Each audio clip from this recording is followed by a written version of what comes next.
এই সামনে happy birthday to you.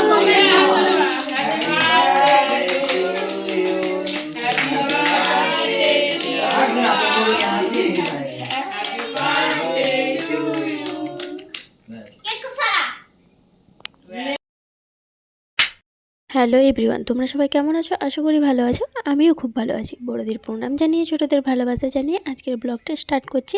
আর আজকে হচ্ছে সোমবার 23 তারিখ। এখন থেকে আমি আমার ব্লগটা স্টার্ট করছি। আর এখন বাজে সকাল 9টা। আর আমি এখন ঘুম থেকে উঠে মানে ওই বাড়িতে এসেছি। আর সবাইকে জানাই গুড মর্নিং। আর আজকে একটা স্পেশাল দিন, কিন্তু আমাকে তাড়াতাড়ি কাজ গুছিয়ে তারপরে ওখানে যেতে হবে। যেহেতু আমার দাদা এই বাড়িতে কেউ এখন থাকে না। আমার দাদার প্রচণ্ড শরীরটা অসুস্থ হয়ে যাওয়ায় আমার দাদার যতদিন শরীর অসুস্থ ছিল এখনও পর্যন্ত আমার মা বাবা কেউ এই বাড়িতে আসেনি। ও মামা বাড়িতেই আছে সবাই। আর তাই কারণে যতই এখানে না থাকি, এই ঘর রুমগুলোও তো পরিষ্কার পরিচ্ছন্ন করে রাখতে হবে, কারণ প্রচণ্ড নোংরা হয়ে গেছিলো কিছুদিনের জন্য যখন আমরা এখানে ছিলাম না। তো তারপরে সব কিছু পরিষ্কার পরিচ্ছন্ন করার পরে প্রতিদিন আমি এসেই সব কাজ বাজ সবই করি। আগে আমি কিছুই করতাম না, বাট এখন আমাকে সবই মা থাকে না, এ বাড়িতে কেউ থাকে না, পরিষ্কার পরিচ্ছন্ন তো করতে হবে। তাই এখন আমি করি, যতটা পারি করি। আর আজকে হচ্ছে আমার দাদার বার্থডে। তাড়াতাড়ি কাজ টাজ করে এবারে চলে যাবো আমার মামা বাড়িতে। তারপরে যা হবে সেরকম কিছু একটা হবে না, কারণ দাদার শরীরটা এখনও পর্যন্ত সেরকমভাবে ঠিকঠাক হয়নি এখনও, কিন্তু আগের থেকে অনেকটা সুস্থ আছে। তো তবুও কিছু তো একটা হবে। তো পুরো ভিডিওটা দেখতে থাকো। আর ভিডিওটা যদি ভালো লেগে থাকে একটা লাইক কমেন্ট শেয়ার একটা সাবস্ক্রাইব করে দিও। আর এতদিন আমি ভিডিও না দেওয়ার কারণ হচ্ছে আমার দাদার শরীর হঠাৎ করে খারাপ হয়ে যায়, তারপর থেকে আর ভিডিও নেওয়া হয় না, ভিডিও দেওয়াও হয় না। তো তোমরা ভিডিওটা দেখতে থাকো।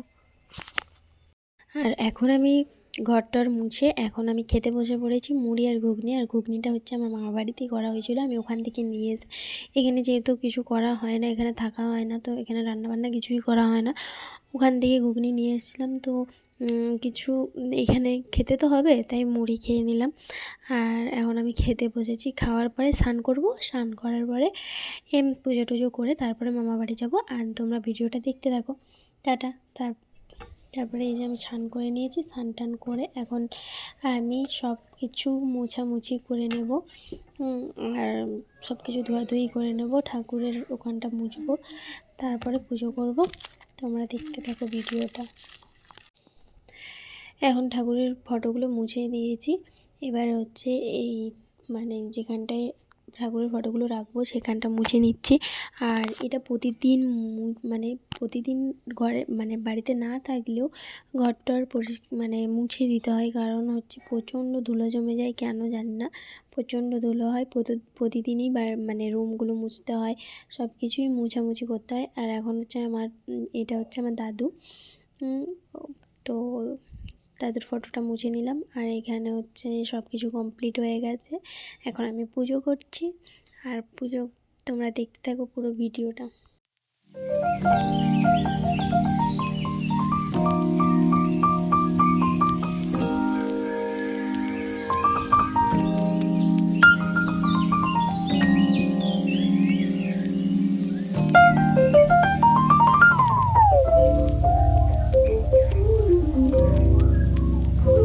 তারপর আমি মামা বাড়িতে চলে এসেছি। আর এসে দেখছি দাদার জন্য পায়েস করেছে, আর সবাইকে দেওয়াও হয়ে গেছে, আর আমার জন্য রেখেছে। আমার বোন ওরা স্কুল গেছে, তো স্কুল থেকে এসে খাবে তাই রেখেছে। আর এখানে দাদার জন্য করেছে ডাল আর চাটনি আর 5 রকমের ভাজা, আর এখানে হচ্ছে মাংস।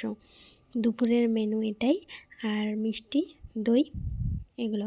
এই যে দাদাকে খেতে দিয়েছে। আর দাদার যেহেতু শরীরটা অসুস্থ, দাদা ওষুধ খাবে, তাই সে খেতেও স্টার্ট করে দিয়েছে। তাকে অর্ধেক খাবার দিয়েছে, অর্ধেক খাবার দেয়নি, তাতেই স্টার্ট করে দিয়েছে। আর সন্ধ্যাবেলায় আমি আর আমার বোন করে গিয়েছিলাম একটু বাজারে, কারণ দাদার বার্থডে কেক নিতে। দাদার বার্থডে কেক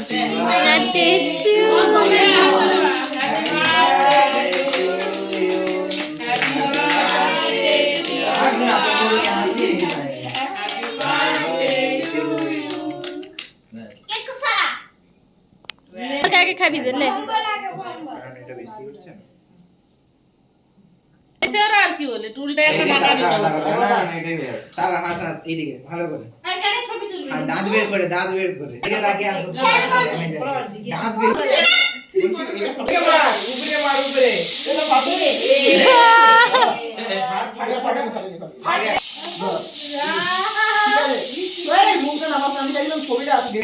এদিকে পড়বে ফার্স্ট এটা হচ্ছে আমি সেকেন্ডবারের কেকটা হচ্ছে ওর ফ্রেন্ড এসেছে এটা আর ভিডিওটা এই পর্যন্ত যদি ভালো লেগে থাকে লাইক কমেন্ট শেয়ার একটা সাবস্ক্রাইব টাটা বাই বাই